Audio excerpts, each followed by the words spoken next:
Hey everyone, Dr. Giselle here. I'm a cosmetic surgeon at Exert Clinic in Fort Myers, Florida, and I'm going to talk about 5 things that I would never do as a cosmetic surgeon.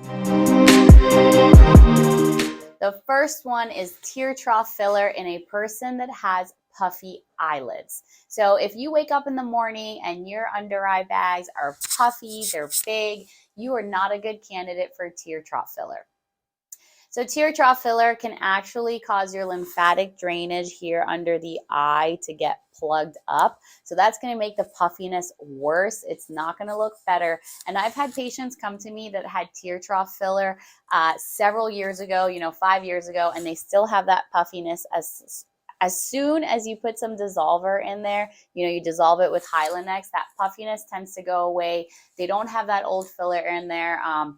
And, you just have to choose who's a good candidate for tear trough filler. So make sure you go to someone who's knowledgeable, reputable, and isn't just trying to take your money.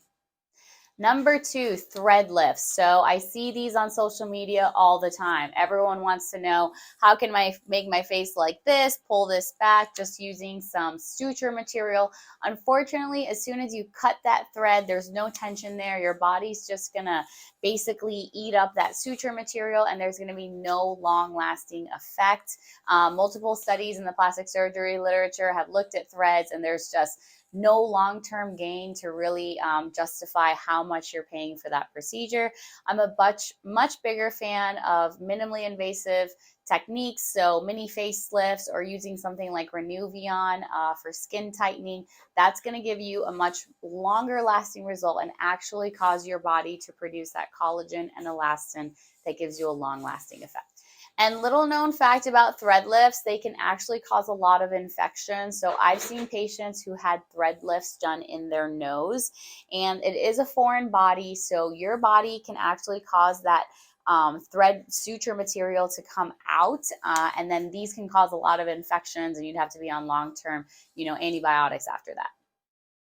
Number 3, any lose weight quick scams. So your detox diets, your specialties, this magic pill that's going to make you lose 20 pounds in a week. These just don't work. Anything that's not sustainable in terms of a lifestyle change just isn't going to lead to any weight loss. So at Exert Clinic, our medical weight loss program, we just use FDA approved medications. We give a low carb, high protein diet plan, and we support you every step along the way. There's not going to be any expensive supplements or, take this tea and it's going to slim your bloating and, basically give you diarrhea at the end of it. So none of that here. Number 4, butt implants. So this is using a foreign material again, so a silicone butt implant in order to do butt augmentation. This is an option for people that either don't have any fat on their body or can't, use filler for a butt augmentation.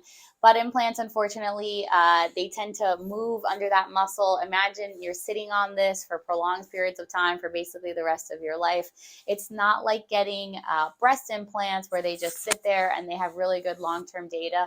Butt implants aren't as safe and aren't going to look as good long-term. So if you have enough fat on your body or you want to do a non-surgical solution like Radiesse or Sculptra in the butt, those are going to be a lot more natural looking than doing a butt implant.